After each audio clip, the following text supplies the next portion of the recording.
찾으셔서 제가 전체 본문을 다 읽도록 하겠습니다.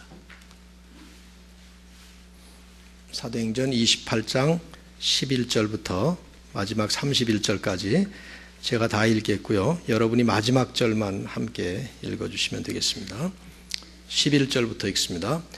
석 달 후에 우리가 그 섬에서 겨울을 난 알렉산드리아 배를 타고 떠나니 그 배의 머리 장식은 디오수구로라.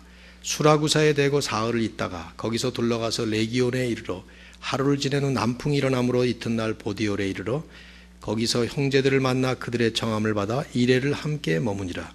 그래서 우리는 이와 같이 로마로 가니라. 그곳 형제들이 우리 소식을 듣고 아비오 광장과 트레이스 타베르네까지 맞으러 오니 바울이 그들을 보고 하나님께 감사하고 담대한 마음을 얻으니라. 우리가 로마에 들어가니 바울에게는 자기를 지키는 한 군인과 함께 따로 있게 허락하더라. 사흘 후에 바울이 유대인 중 높은 사람들을 청하여 그들이 모인 후에 이르되 여러분 형제들아, 내가 이스라엘 백성이나 우리 조상의 관습을 배척한 일이 없는데 예루살렘에서 로마인의 손에 죄수로 내준 바 되었으니 로마인은 나를 신문하여 죽일 죄목이 없으므로 석방하려 하였으나 유대인들이 반대하기로 내가 마지못하여 가이사에게 상소하며 내 민족을 고발하려는 것이 아니니라. 이러므로 너희를 보고 함께 이야기하려고 청하였으니 이스라엘의 소망으로 말미암아 내가 이 쇠사슬에 매인 바 되었노라. 그들이 이르되 우리가 유대에서 네게 대한 편지도 받은 일이 없고 또 형제 중 누가 와서 네게 대하여 좋지 못한 것을 전하든지 이야기한 일도 없느니라. 이에 우리가 너의 사상이 어떠한가 듣고자 하니 이 파에 대하여는 어디서든지 반대를 받는 줄 알기 때문이라 하더라. 그들이 날짜를 정하고 그가 유숙하는 집에 많이 오니 바울이 아침부터 저녁까지 강론하여 하나님의 나라를 증언하고 모세의 율법과 선지자의 말을 가지고 예수에 대하여 권하더라. 그 말을 믿는 사람도 있고 믿지 아니하는 사람도 있어 서로 맞지 아니하여 흩어질 때에 바울이 한 말로 이르되 성령이 선지자 이사야를 통하여 너희 조상들에게 말씀하신 것이 옳도다. 일러스되 이 백성에게 가서 말하기를 너희가 듣기는 들어도 도무지 깨닫지 못하며 보기는 보아도 도무지 알지 못하는도다. 이 백성들의 마음이 우둔하여져서 그 귀로는 둔하게 듣고 그 눈은 감았으니 이는 눈으로 보고 귀로 듣고 마음으로 깨달아 돌아오면 내가 고쳐줄까 함이라 하였으니 그런즉 하나님의 이 구원이 이방인에게로 보내어진 줄 알라. 그들은 그것을 들으리라 하더라. 바울이 온 이태를 자기 셋집에 머물면서 자기에게 오는 사람을 다 영접하고 다 같이 하나님의 나라를 전파하며 주 예수 그리스도에 관한 모든 것을 담대하게 거침없이 가르치더라. 아멘. 여러분이 잘 아실 만한 18세기 영국 정치가로 윌리엄 윌버포스라는 분이 있습니다.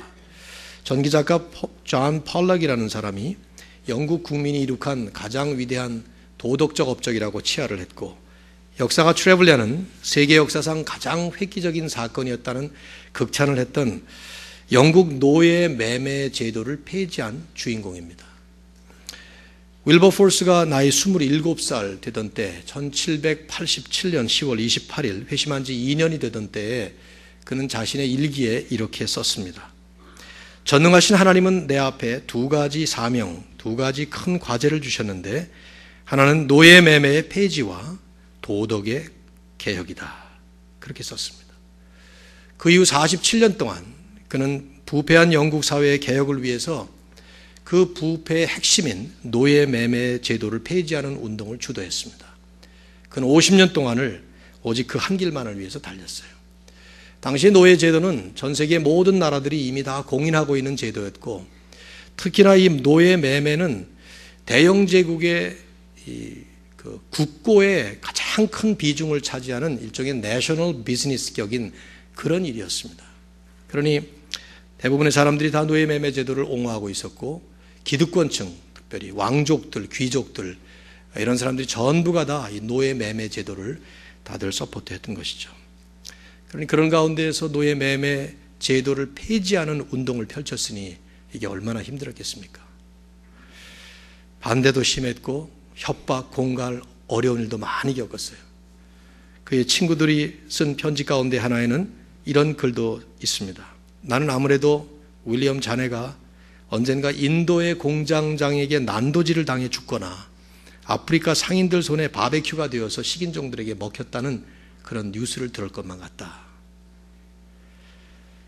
그러나 그 어떤 반대, 그 어떤 협박, 그 어떤 방해에도 불구하고 윌버포스는 끝까지 추진해 나갔어요. 그의 나이 73세가 되던 1833년, 정확히 47년 후에 자리에 누워서 임종을 기다리고 있을 때 라디오를 통해서 영국의 노예 매매 제도가 드디어 폐지되었다는, 그 법안이 통과되었다는 그런 방송이 나가는 것을 듣게 되죠. 그리고 3일 후에 그런 세상을 떠납니다. 한 역사가는 이분의 전기를 쓰면서 이렇게 썼습니다. 윌리엄 윌버포스가 이룩한 도덕개혁은 영국을 구해냈고 장차 빅토리아 시대의 기초를 형성하게 되었다. 하지만 윌버포스보다 훨씬 이전에 그런 길을 갔던 분이 사도 바울입니다. 영적으로 죄의 노예가 되어 있는 인류의 노예 해방을 위해서, 죄의 쇠사슬에 묶여있는 모든 사람들을 풀어주는 그 일을 하기 위해서 한평생 복음만을 전하기 위해서 달려갔던 전도자.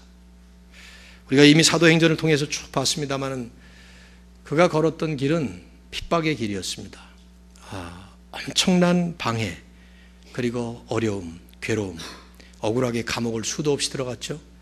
수 없는 매를 맞고 수 없는 고통을 겪고 수없이 죽을 뻔한 그런 과정을 겪으면서도 오직 한 길, 예수 그리스도를 전하는, 복음을 전하는 그 한 길에만 집중했던, 그래서 그 당시 땅끝이라고 하는 로마까지 가기를 갈망했던 그런 사람이 바로 바울이었죠. 오늘 우리는 그분의 그 긴 여정의 마지막 단계, 사도행전의 본문으로는 마지막 설교 말씀을 같이 나누게 돼요. 제가 오늘 본문의 제목을 땅끝에 선 전도자 이렇게 썼는데, 사실은 땅끝에 선 외로운 전도자 이렇게 썼다가 너무 제목이 센치멘탈한 것 같아서 외로운이란 말을 빼버렸어요. 근데 사실은 그게 맞는 말이에요. 바울이 훗날 디모데에게 로마 감옥에 갇혔다가 풀려나왔다가 다시 들어가서 드디어 참수형을 당할 때, 그때 마지막으로 쓴 서신이 이제 디모데 후서인데, 디모데 후서에 보면 너는 때를 얻든지 못 얻든지 항상 말씀을 전파하라. 그러면서 뭐라고 말하는가 하면 너는 고난을 받으며 전도인의 직무를 다하라. 그런 말을 합니다. 전도인의 직무, 이건 바울이나 디모데뿐만 아니라 모든 그리스도인들에게 주어진 직무인데, 전도인의 삶이라는 것은 고난을 당하는 삶입니다. 그러니 얼마나 외롭습니까? 사도 바울의 여정을 우리가 쭉 봤지만 정말 땅끝에 홀로 서 있는 모습을 이 본문에서 보게 됩니다. 사도 바울이 드디어 로마의 중심부에 들어가서 감옥에 갇혀서 주변에 둘러싸인 로마 병정들 가운데에서 복음을 전하는 모습이 오늘 본문의 마지막 장면이에요. 제가 그 본문을 계속 묵상해 보지만 외로운 전도자의 모습을 보아요. 그런데 그것이 서론이며核심이며 사실은 결론인데 우리의 삶의 핵심이기도 해요. 예수 믿고 구원받아서 주님의 부르심을 따라서 하나님이 원하시는 복음의 길을 간다고 할 때 그 길은 결코 평탄한 길이 아니에요. 쉬운 길이 아닙니다. 어려운 길이고 괴로운 길이고 외로운 길입니다. 그것이 오늘날의 교회에 가야 될 길이고 성도들이 가야 될 길이라는 것을 말씀해 주고 있습니다. 오늘 본문이 80번째, 80번째 이제 마지막 설교가 되겠는데요. 다음 주에 사도행전 전체를 한번 제가 요약을 하기는 하겠습니다만은, 이 마지막 모습을 보면서 여러분과 함께 그리고 싶은 그림은, 이 본문에 누가가 그려주고 있는 것은 로마라는, 그 당시 지금으로 하면 뉴욕이라고 할까요? 사실은 뉴욕, 런던, 이런 큰 도시들을 다 합해 놓은 것이나 마찬가지라고 볼 수 있어요. 그 로마에 필적할 만한 도시가 없었죠. 세계의 지붕, 세계의 핵심이라고 볼 수 있는 그 가운데 바울 혼자 있는 것입니다. 지금 죄수로 갇혀서 체인에 걸려있는 채, 그러나 여전히 그의 입에서는 힘차게 복음이 증거되는 그런 모습이죠. 여러분과 제가 한번 그 모습을 잘 봐야 될 것 같아요. 자, 오늘 본문이 좀 긴데요, 하나씩 좀 스케치를 하면서 보시면 좋겠습니다. 11절, 석 달 후에 우리가 그 섬에서 겨울을 난 알렉산드리아 배를 타고 떠나니 그 배의 머리 장식은 디오수구로라. 지난 말씀 속에 제가 멜리데 섬에 단파되었던 바울과 276명이 어떻게 배를 타고 가게 됐을까 궁금해했죠. 오늘 본문을 보시면 그 섬에서 겨울을 난 알렉산드리아 배를 타고 떠나게 되었다, 이렇게 전하고 있습니다. 하지만 제 추측으로 생각할 때는 이것은 난파된 276명 전부가 탔다는 얘기라기보다 바울, 누가를 비롯한 바울의 일행과 몇몇 일부 중요한 사람들만 탔을 거예요. 왜냐하면 이 사람들이 다 탔을 수가 없어요. 너무 많은 사람들이고 중간에 지나가는 배를 탔기 때문에.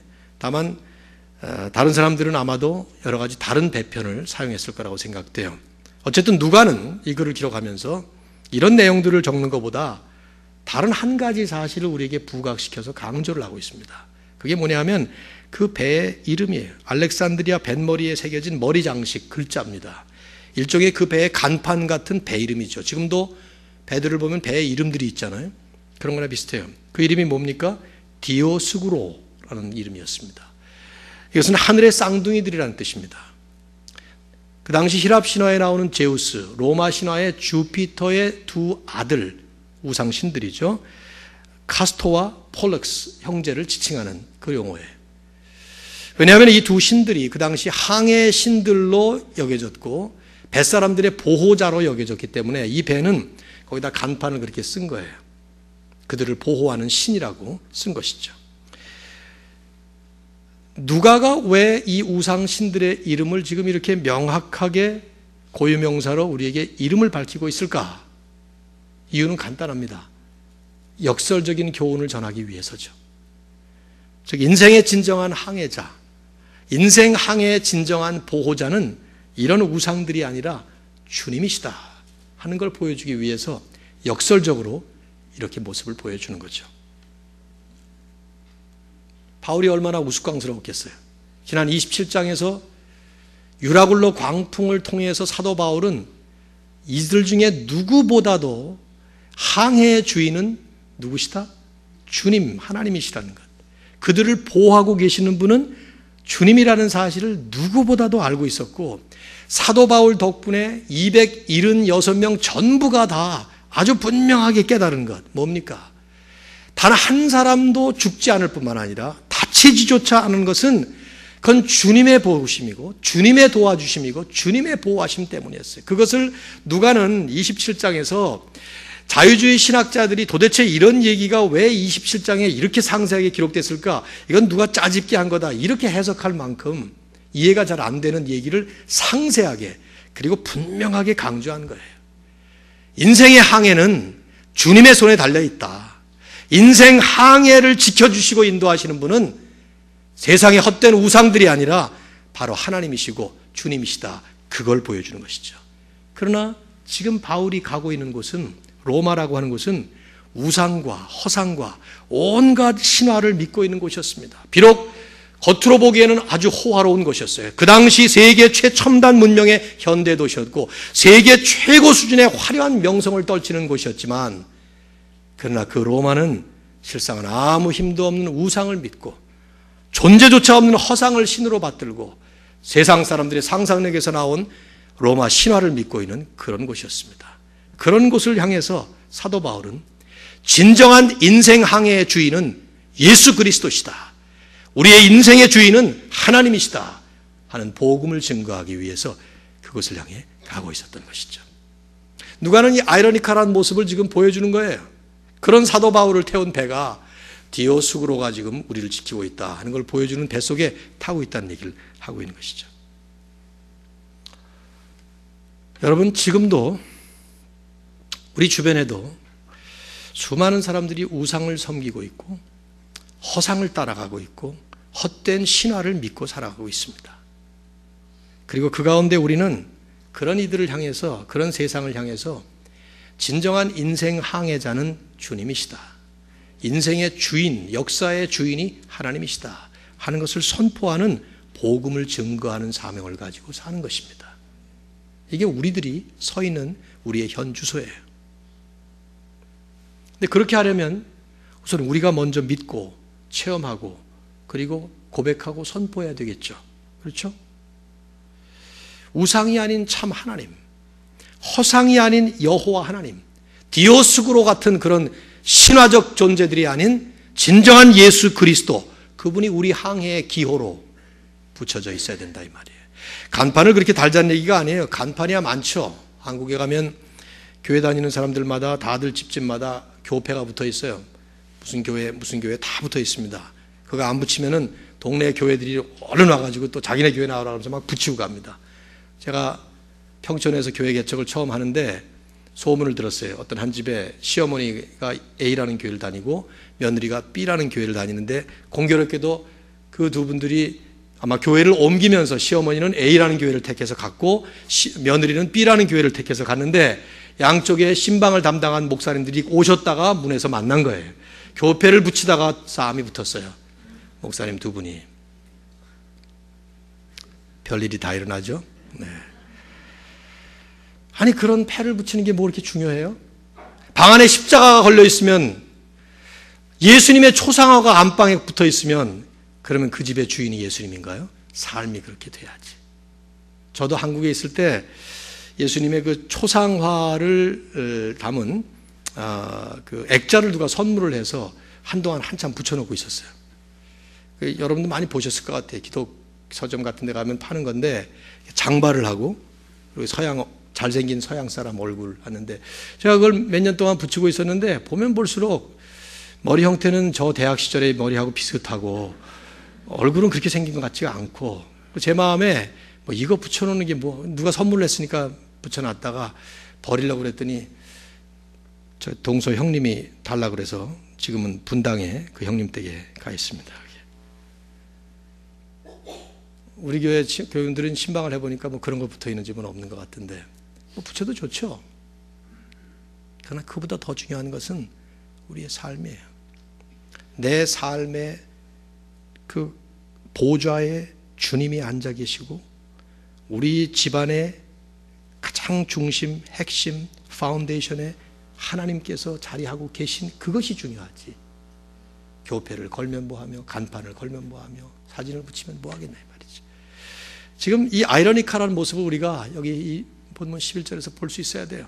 거기 떡하니 신화에 나오는 신의 이름을 붙이고 배를 타고 갑니다. 바로 전번에 유라굴로 광풍을 주님이 지켜주신 이 사람을 보고 말이죠.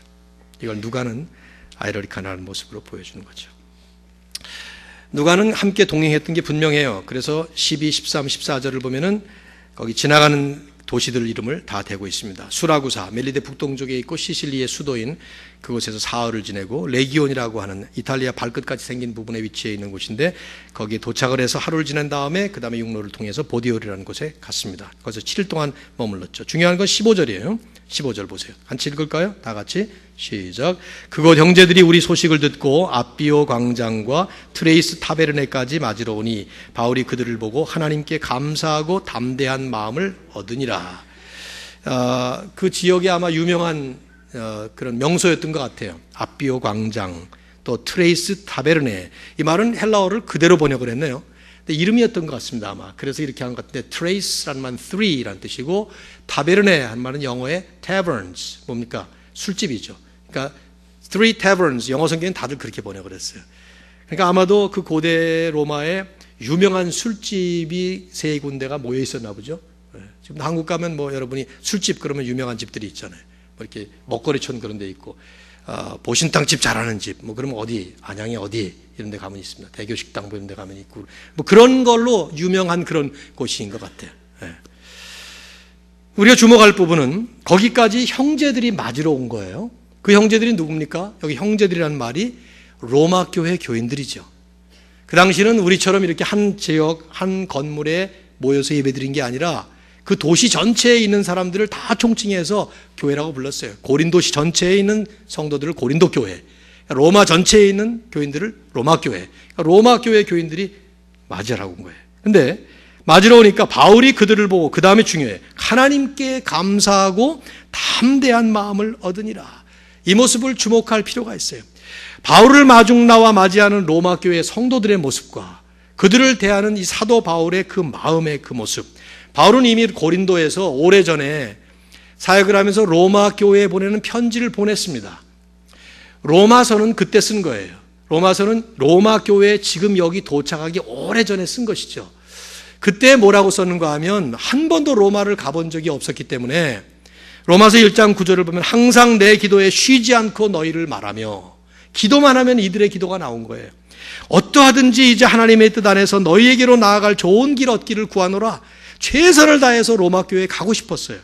그러면서 너희 보기를 심히 원하는 것은 로마 교회 교인들이 너무 보고 싶었다 이 말이죠.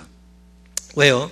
로마서 16장 마지막 결론을 보면 한 26명가량의 이름을 쭉 열거하는데, 이들이 한결같이 하나님을 위해서, 복음을 위해서 얼마나 헌신했는지 몰라요.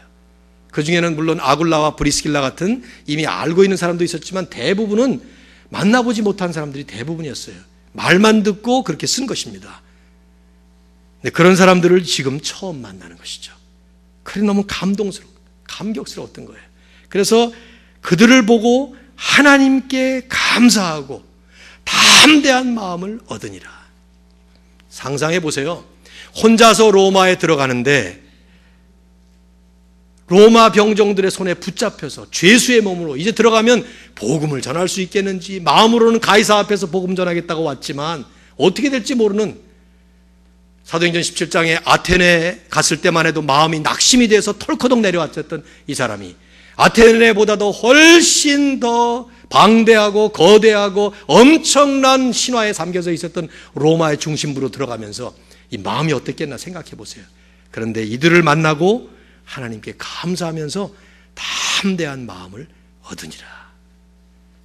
여러분, 우리가 이 모습에 주목해야 합니다. 왜냐하면 이것이 바로 교회의 모습이기 때문에 그래요. 교회는 이래야 하는 것입니다. 우리는 이런 교인들이 되어야 되는 것입니다. 만나면 저절로 상대방이 하나님께 감사하고 서로서로 격려가 되고 위로가 되고 힘이 돼서 낙심되었던 마음조차도 담대한 마음을 얻고, 일주일 동안에 마음이 떨어졌던 그 마음이 성도들을 만나면서 다시 힘을 얻어서 담대한 마음으로 복음을 향해서 달려갈 수 있는, 이런 마음을 가져줄 수 있도록 할 수 있는 그 공동체, 이게 진짜 교회의 모습이라는 것이죠. 여러분도 그렇죠? 안 그래요? 교회 오실 때 어떤 마음으로 오시나요? 막 성도들이 그립습니까? 만나고 싶으세요? 아니면 만나고 싶지도 않고 보고 싶지도 않은데 억지로 여기 와 계신가요 지금? 그럴 리가 있잖아요. 그럴 사람이 세상에 어디 있어요? 다들 아마 보고 싶고 만나고 싶고, 그래서 만나서 예배드리고 교제하고 돌아가면 힘을 얻고 가겠죠. 그렇죠? 네. 한번 연습 좀 해볼까요 우리? 여러분 싫어하시는 거 제가 좀 시킬게요. 서로 보시면서, 자 보세요. 한번 만나고 싶었습니다. 한번 해보세요. 보고 싶었습니다. 다시 할게요. 이렇게 지그시 쳐다보면서 뭐 알지 이렇게 하지 마시고, 몰라요. 말 안 하면 잘 모릅니다. 한번 해보세요. 그래도 다시 한번 해보십시오. 자, 한번 해보실래요? 말씀 안 하시는 은퇴 장로님 계시면 쿡 찔러서 한번 말하라 그랬어요. 예, 잘 알아요. 제가 여러분의 심정을. 저도 이런 거 익숙치가 않아서, 특히나 미국에 살면서도 이 미국 사람들은 참 잘도 해요. I love you, 뭐, 그리고 I miss you. 그 I miss you, I love you가 입에 붙었어요. 그죠? 참. 우리 딸들도 전화하면은 아빠 I love you, 그리고 뭐 I miss you. 그 속으로 다 제가 말로만 그러기도 하고, 뭐, 어떨 때 알았다 그냥 그러고만 안 돼. 전 잘 입에서 잘 안 나오죠. 근데 이게 연습이 좀 필요한 것 같아요. 참 중요한 부분이에요. 공동체의 중요한 것입니다.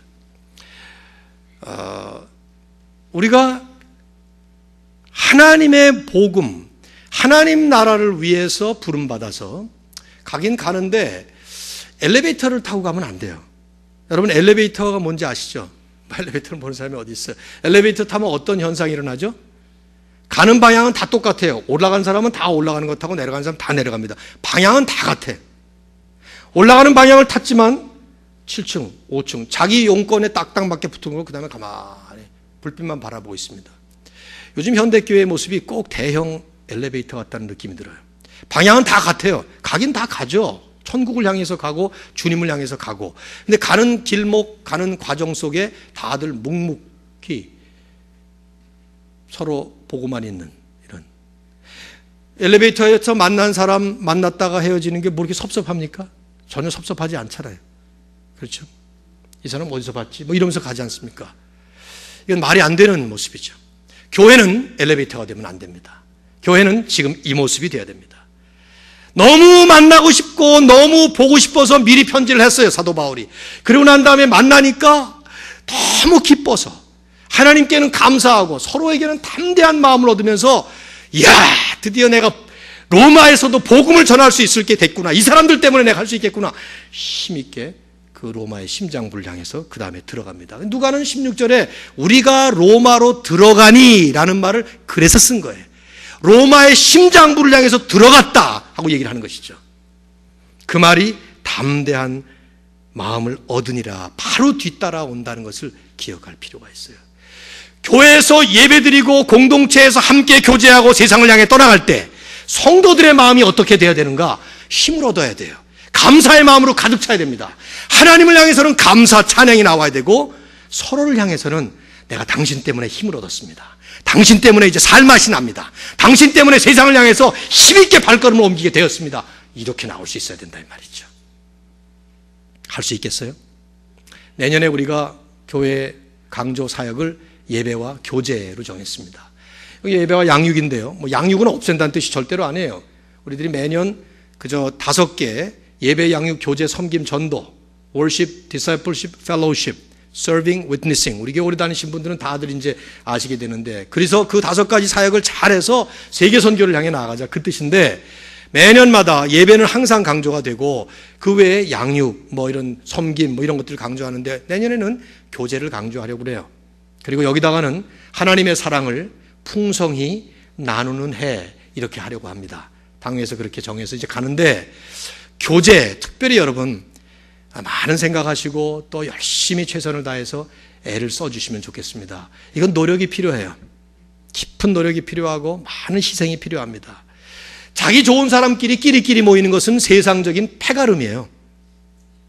진정한 코이노니아, 성경이 말씀하는 교제는 복음을 위해서, 복음을 통해서 예수 그리스도 때문에 하나가 되는 것을 의미합니다.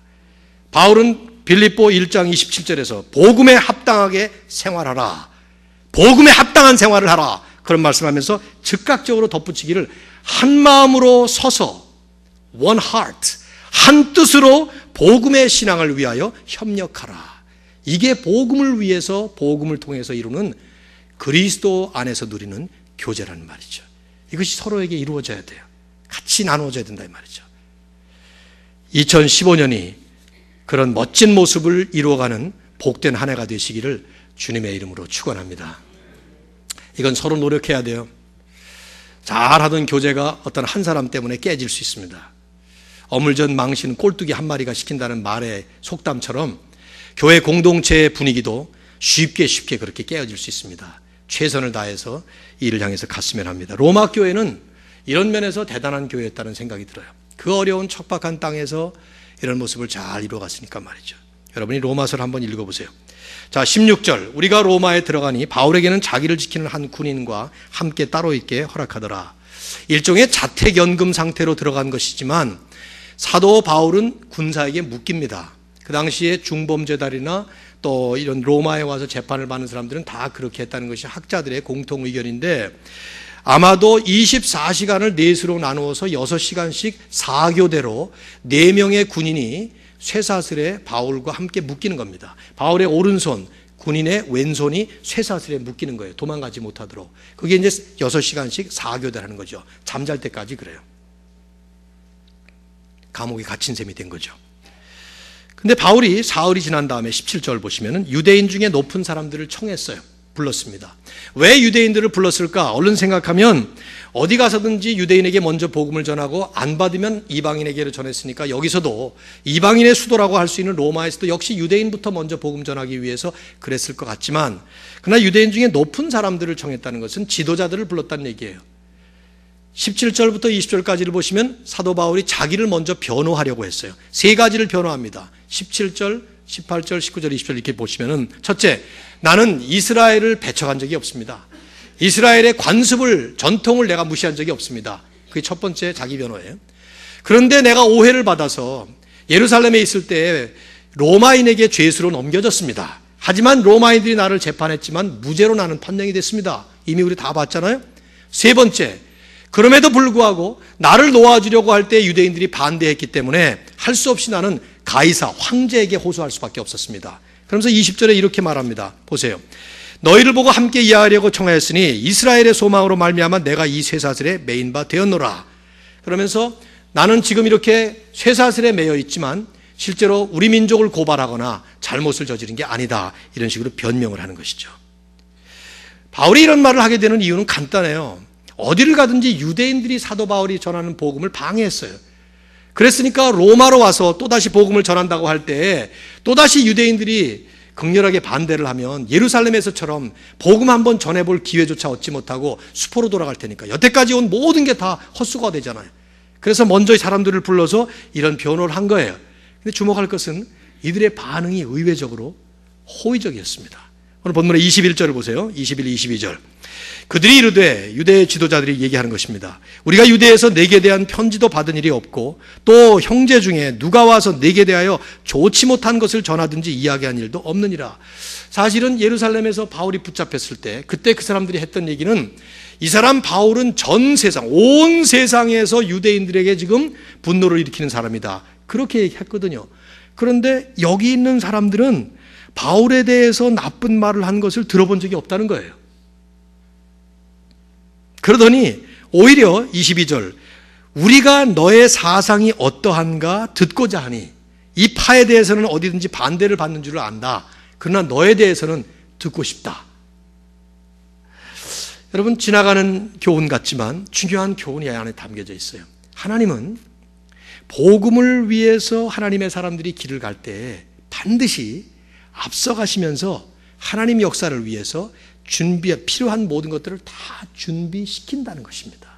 사도 바울이 여기 와서 바울은 지레 겁을 먹고 유대인의 지도자들을 불러서 내가 사실은 여기 온 것이 여차여차해서 이렇게 된 것입니다 하고 막 변명을 하는데 정작 이 사람들은 난 당신에 대해서 우리는 들은 적이 없다.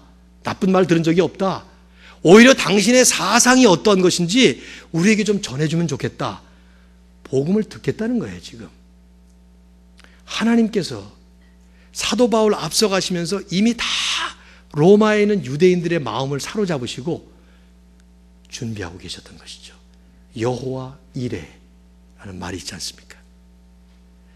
여러분, 2015년을 우리가 이제 시작을 하는데 어떤 기대를 가지고 시작하세요? 이제까지 살아오면서 어려움을 겪으신 분이라고 하면 그런 어려움 때문에 두려움이 있을 수 있고 또 가보지 못한 불확실한 미래를 가게 되니까 우리의 마음에 염려가 있을 수는 있겠지만 분명한 아주 확실한 진리 하나가 우리에게 있습니다. 그게 뭡니까? 하나님은 하나님이 생각하실 때 최선으로 모든 것을 만반의 준비를 다 하고 기다리고 계십니다. 믿습니까? 이게 하나님께서 우리를 위해 준비하시는 미래의 길이에요. 전도를 해봐도 알 수 있어요. 어떤 사람에게 복음을 전해서 예수 믿을 때 보면은 뭐 전도자의 기가 막힌 화술이나 아니면 그 사람의 어떤 탁월한 능력 때문에 하는 것이 절대로 아니에요. 이미 하나님이 이 사람에겐 복음이 떨어지기만 하면 받아들일 만한 준비를 다 해놓고 복음을 살짝 전했더니 믿는, 대부분이 그런 경우들이에요. 예수 믿게 된 동기들을 들어보면요 정말 엉뚱하게 예수 믿는 그런 모습을 참 많이 봅니다. 근데 그걸 우리가 다 보질 못해서 그런데 내용을 정말 다 살펴본다면 그 모든 걸 하나님이 준비해 주셨기 때문에 그런 거예요. 여러분이 이 자리에 지금 저도 그렇고 다 나와 있잖아요. 어떻게 우리가 예수 믿게 됐나 생각해 보세요. 우리 다 몰라요. 난 누구 통해서 전도받았습니다. 뭐 이런 분도 있고 누구 통해서 설교 듣고 회심했습니다. 뭐 이런 분도 있겠지만 사실은 하나님께서 모든 걸 다 준비해 놓고 기다리시다가 때에 맞게 우리로 하여금 하나님에게 마음이 열리도록 한 것이죠. 저는 새해를 준비하면서 오늘 이 말씀을 보면서 이게 지나가는 교훈이긴 해요. 이게 뭐 중요한 그런 큰 중심 교훈은 아니지만 사도 바울이 염려하고 또 걱정했던 것하고는 비교도 할 수 없는 이 하나님의 준비를 시키신 걸 볼 때 내용이 다 그래요. 지금 사실은 2년 동안 있게 될 텐데 우리 하나님이 새해에도 또 우리의 미래에도 하나님의 뜻에 따라서 합당한 준비를 다 해놓으셨을 줄로 믿습니다. 여러분의 가정도 그렇습니다. 지금 여러분이나 저나 뭐 걱정거리가 없겠어요? 염려거리가 없습니까? 우리가 한 걸음 한 걸음 앞길을 가다 보면 걸음거리를 가면 갈수록 정말 계속 첩첩산중처럼 일어나는 일들인 것 같은데, 사도행전 결론으로 말씀드리겠습니다만 사도행전의 그 모든 흐름이 다 그거예요. 첩첩산중이라는 말이 맞을 만큼 계속되는 문제가 있지만 그럼에도 불구하고 하나님은 척척 준비시킨 대로 우리의 발걸음을 인도하시는, 이게 참 신나는 일이에요 사실은. 자, 한번 보세요. 이제 바울이 얼마나 신났겠나 생각을 해보십시오. 그 사람들이 아예 날짜를 정했어요. 23절. 그리고는 바울의 유숙하는 집으로 많이 왔습니다. 그러니까 바울이 아침부터 저녁까지 강론하여, 바울은 주로 강론했다 하면 주로 아침부터 저녁까지 하는 것 같아요. 그러다가 이제 유시성을 가진 한 사람은 3층에서 떨어져 죽을 뻔도 했지만 말이죠. 얼마나 바울이 신났겠나 생각을 해보세요. 아침부터 저녁까지 강론을 왜 했겠습니까? 지금 바울은 죄수의 몸으로 잡혔어요. 그러나 자, 옆에 전부 로마의 병정들이 지키고 있죠. 그러니 유대인들이 반대를 하고 싶어도 반대를 할 수가 없어요. 어떻게 핍박을 하겠습니까? 그러니까 신나게 강론합니다. 하나님의 나라를 증언하고 모세의 율법과 선지자의 말을 가지고 예수에 대해서 권하더라. 예수 그리스도를 담대하게 전하는 이런 기회가 생긴 거죠. 근데 24절 보시면 그 말을 믿는 사람도 있었고 믿지 않는 사람도 있었습니다. 서로 맞지 않아서 흩어집니다. 이건 우리들이 복음을 전하고 사는 사람으로서 예수 믿는 사람들에게 기대해야 될 한 부분이 뭐냐? 복음이 전해지는 곳, 우리가 복음을 따라서 복음을 향해서 살아갈 때에 언제나 그 가운데는 아주 우호적으로 따라오는 모습이 있는가 하면 정반대로 적대적으로 대하는 모습이 반드시 있게 마련입니다. 사도행전 전체가 그 얘기예요. 적대적으로 반대하는 사람들이 있는가 하면 아주 우호적으로 호의적으로 받아들이는 사람들이 있습니다. 이건 하나님이 하시는 일이기 때문에 그렇습니다. 누구의 실수도 아니에요. 차라리 우리는 복음 따라 살면서 기대할 필요가 있어요. 아, 이렇게 복음 따라 내가 살면, 진리에 따라 살면, 의를 위해 살면 언제나 좋아서 잘 받아들이고 따라오는 사람들이 있지만 정반대로 방해하고 대적하고 오히려 거스르는 사람들도 반드시 있다. 제가 목회하면서 늘 겪는 경험인 중에 하나죠. 그래서 바울이 성경을 들어서 그 현상을 설명합니다. 25절부터 28절을 보시면 오래전 이사야 선지자를 통해서 하나님이 하신 말씀이에요. 이사야를 백성들에게 보내면서 하나님은 이런 말씀을 하셨어요. 26절. 이 백성에게 가서 말하기를 너희가 듣기는 들어도 도무지 깨닫지 못하며 보기는 보아도 도무지 알지 못하는도다. 이 백성들의 마음이 우둔하여져서 그 귀로는 둔하게 듣고 눈은 감았으니 이는 눈으로 보고 귀로 듣고 마음으로 깨달아 돌아오면 내가 고쳐줄까 함이라. 하나님께서 오래전에 이사야 선지자에게 하셨던 말씀은 우리가 이사야서 66 그 전체에 다 나와 있는데 핵심은 간단해요. 너희들이 보면서도 보지 못하고 들으면서도 듣지 못하고 깨닫지 못하기 때문에 나는 너희들을 바벨론으로 포로로 보낸다는 것이죠. 근데 이 말씀이 오늘 우리에게는 없는가 하는 것을 생각해 볼 필요가 있어요. 사도행전의 마지막 마감을 하면서 성경이 우리에게 사명을 안겨주실 때에 혹시 우리도 보기는 보면서도 보지 못하고 듣기는 들으면서도 듣지 못하고 깨닫지 못해서 하나님의 음성, 하나님의 임재하심, 하나님께서 원하시는 일들을 못하고 있는 부분은 없는지, 2014년도를 마감하는 마지막 주일이기 때문에 특별히 여러분이 한번 각자가 이 말씀에 자신들을 비춰보시기 바랍니다. 저는 목사지만 무릎을 꿇고 기도를 하면 이런 부분이 대단히 많이 나와요. 내가 보지 못했던 부분, 하나님의 음성 듣지 못했던 그런 때, 깨닫지 못했던 때 나중에 가서 불현듯 깨닫는 적이 얼마나 많은지 몰라요. 한번 생각해 보세요, 여러분. 지금이라도. 바울이 그런 말을 하면서 결론적으로 28절을 이렇게 말해요. 그런즉 하나님의 이 구원이 이방인에게로 보내진 줄을 알아. 그들은 그것을 들으리라. 사도행전의 이제 핵심을 설명하는 얘기인데요. 복음의 특징, 하나님의 섭리의 핵심이에요. 하나님은 복음이 없는 곳에 복음을 심기를 원하시고, 복음이 일단 그곳에 씨앗으로 떨어지면 어느 정도까지는 그것이 영어로 블라서밍, 그것이 활짝 피어나게 되죠. 그래서 거기에 교회가 세워지고 하나님께서 원하시는 구원받는 백성들이 많이 일어납니다. 그러나 그렇게 확장될 때 하나님은 언제든지 그 복음을 거기에 가둬두지 않아요. 그 다음 단계가 있어요. 그게 뭐냐면 복음 없는 이방을 향해서 복음이 흘러가도록 하는 거예요. 로마 교회에 편지를 쓴 로마서를 읽어보면 사도 바울은 이 진리를 이미 오래전에 터득을 해서 로마 편지를 썼어요. 그 내용을 보시면은 유대인에게 먼저 복음이 전해졌습니다. 예수 그리스도를 통해서. 그러나 그들이 거부합니다. 받아들이지 않아요. 그러자 유대인이 거부한 복음이 어디로 갑니까? 이방인에게로 갑니다. 로마서에 나오는 핵심이에요. 그러나 이방인에게로 갔던 그 복음은 다시 유대인으로 돌아와서 믿지 않는 남은 자들을 구원하기 위해서 돌아온다는 거예요. 이게 로마서 전체의 큰 흐름이죠. 근데 그것은 로마서의 흐름일 뿐만 아니라 성경 전체의 흐름이고 하나님 섭리의 핵심이에요. 그리고 복음의 특징입니다.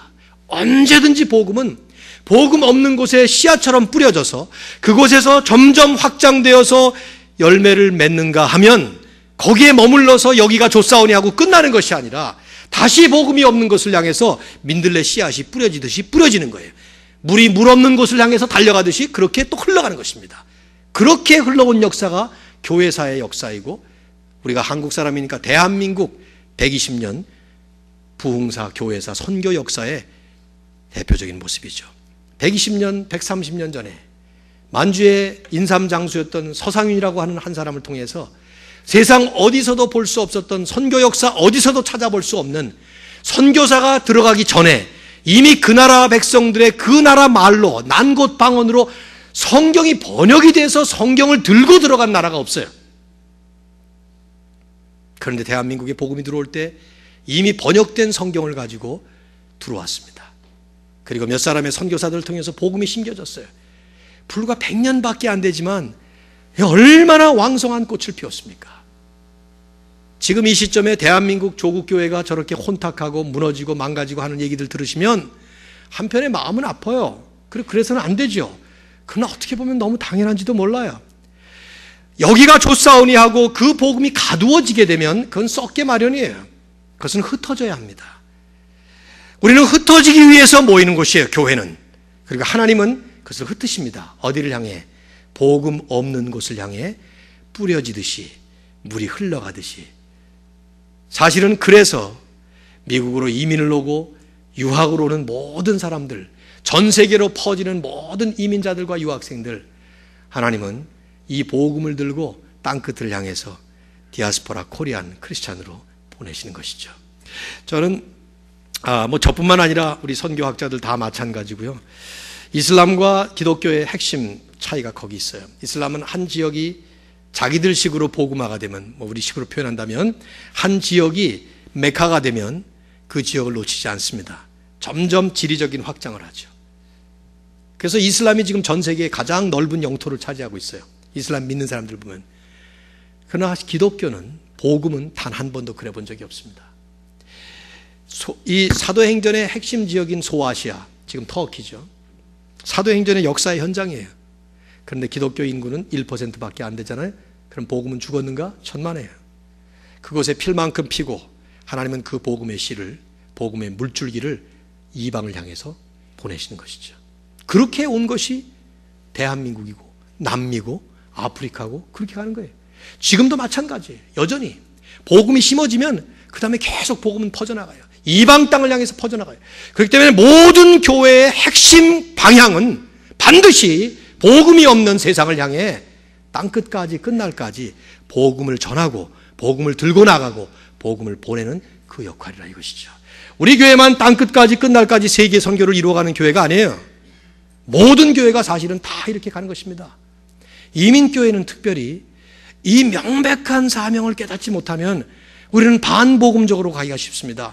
예배 드리고 그래서 은혜로운 예배를 드렸다고 합시다. 끝난 다음에 같이 성도들이 교제를 하고 그래서 아주 좋은 교제를 나눴다고 합시다. 거기서 끝나버리고 나면 우리는 철저하게 반복음적으로 가는 것입니다. 진정한 복음주의는 뭡니까? 진정한 성경적인 모습은 무엇입니까? 거기서부터 출발해서 이제 우리는 이방을 향해서 가는 것이죠. 하나님이 여러분을 보내시는 학교, 여러분이 처해 있는 그 지역, 직업 혹은 일터, 내가 할 수 있는 최선을 다해 삶으로 말로 복음을 전하는 것입니다. 저는 저희 집 옆에 지금 가톨릭 신자 한 명이 살아요. 존이라는 이분이 저보다 나이가 위인데 얼마나 친절한지 몰라요. 제가 이사 오는 첫날부터 뭐가 마음에 들었는지 같이 그저 뭐 이렇게 통성명하고 교제하고 뭐 걸핏하면 저도 도와주고 자기도 도와주고 이러면서 지금 지내는데, 이분이 카톨릭 신자인데 교회를 안 나가요. 자기는 신부가 너무 싫대요. 그러면서 도대체 신부들은 성직자들인데 왜 담배 피고 술 먹고 다 하는지 모르겠다고. 너는 안 하지? 그러더라고요. 그래서 당연히 안 하지. 내가 그러면서 얘기를 해요. 거기 자기는 계속 교회 안 나간다는 거예요. 그래서 제가 임마누엘 교회로 나오면 어떠냐 여러 번 얘기를 했어요. 우리 교회 영어 예배도 있다. 대학생들이긴 하지만. 그랬더니 너는 아무래도 내가 볼 때 설교를 잘하는 사람 같아. 그래서 네가 영어로 하면 내가 가서 듣겠다. 뭐 이런 농담도 하고 그러는데 아직도 교회는 안 다녀요. 근데 이분에게 기회만 있으면 좀 어떻게든지 전해보려고 그러는데, 제가 몇 년을 지금 같이 살면서 좀 있으면 저 델라웨어 어디 해변가에다 집을 사가서 이사 간다 그러더라고요. 마음이 급해요 지금. 이분을 어딘지 하여튼 가면 다시 신앙생활을 할 수 있도록 만들어줘야 될 텐데, 참 잘 배운 사람이고 그러거든요. 제 사명 중에 하나인 것 같아요. 이분이 떠나기 전에 이분에게 복음을 전해야 되는 일이. 여러분에게도 이런 분들이 수없이 많습니다. 여러분 더 많을 거예요 아마. 하나님께서 이 일을 위해서 결국 사도 바울을 로마로 보내시고 2년 동안을 머물게 합니다. 본문의 30절과 31절을 보시면 바울이 온 이태 2년을 자기 셋집에 머물면서 자기에게 오는 사람을 다 영접했어요. 자유롭게 이런 자유를 주신 거죠. 그러면서 31절 다 같이 읽어봅시다. 시작. 하나님의 나라를 전파하며 주 예수 그리스도에 관한 모든 것을 담대하게 거침없이 가르치더라. 한 줄의 짧은 절이지만 누가가 얼마나 힘있게 무게있게 그의 잉크에다가 힘을 주어서 썼나 보세요.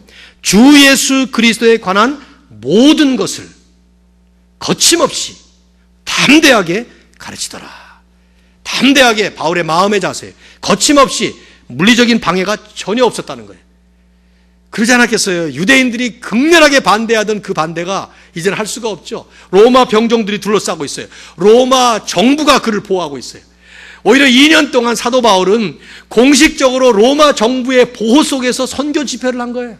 부흥 집회를 한 거예요. 지금 자기 집에서 편안하게. 그렇게 생각해 보세요. 이 본문을. 한 신학자가 이렇게 썼습니다. Though his hand was still bound, his mouth was open for Jesus Christ. Though he was chained, the word of God was not. 그의 손은 비록 묶여 있었으나 그의 입은 예수 그리스도를 위해 열려 있었고, 그의 손은 쇠사슬에 매여 있었으나 하나님의 말씀은 매여 있지 않았도다.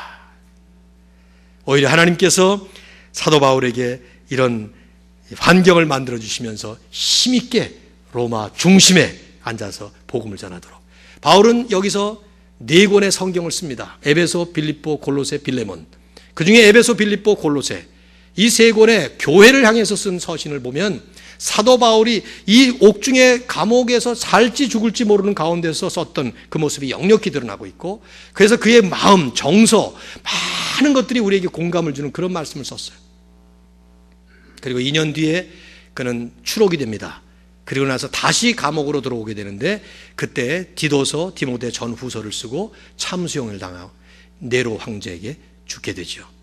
오늘 이 본문을 보면은요, 그런 뒷부분의 얘기를 안 쓰고 있어요. 누가가 사도행전을 미완성 교향곡처럼 그렇게 끝을 맺는 거예요. 왜 그럴까요? 다음 주 제 설교 제목이 아마 그걸 말씀드릴 겁니다. 아직 남은 선교 행진, 계속되는 성령 행전, 우리에게 이 바톤을 넘겨주는 것이죠. 그래서 하용조 목사님은 사도행전 29장이라는 말을 썼어요. 사도행전 28장으로 끝나지 않았다. 29장이 우리가 써야 될 장이다. 비슷한 얘기죠. 하나님께서는 사도행전의 이 역사를 통해서 제일 처음에 승천하시면서 주께서 맡겨주셨던 오직 성령이 너에게 마시면 너희가 권능을 받고, 따라와야 되는데 이렇게 막 이럴 때 다시 오직 성령이 너에게 마시면 권능을 받고, 그 다음에 온 예루살렘과 온 유대와 사마리아와 땅끝까지 이르러 내 증인이 되리라. 주님이 그 말씀을 하셨지만 사도행전을 보면 이게 과연 이루어질까 의아스러울 정도로 수많은 사단의 간교한 방해 공작이 있었습니다. 천재지변, 인재, 많은 걸 통해서 교회의 내부적인 갈등, 외부적인 협박, 공갈. 그러나 바울은 유라굴로 광풍을 마지막으로 거쳐서 드디어 로마에 딱 씁니다. 뭘 보여줍니까? 하나님의 역사를 방해하는 수많은 사단의 공작들이 있지만 하나님은 그 모든 것들을 해치시고 끝까지 하나님 나라를 향해서 달려갑니다. 그 자리에 우리가 서 있어요. 하나님 역사의 대화 드라마 속에 우리들이 우뚝 땅끝에 선 전도자로 서 있단 말이죠. 2015년도에 우리 교회 또 우리 모두가 이런 아름다운 모습을 잘 이뤄갈 수 있기를 예수 그리스도의 이름으로 축원합니다. 기도하고 제가 축도하겠습니다.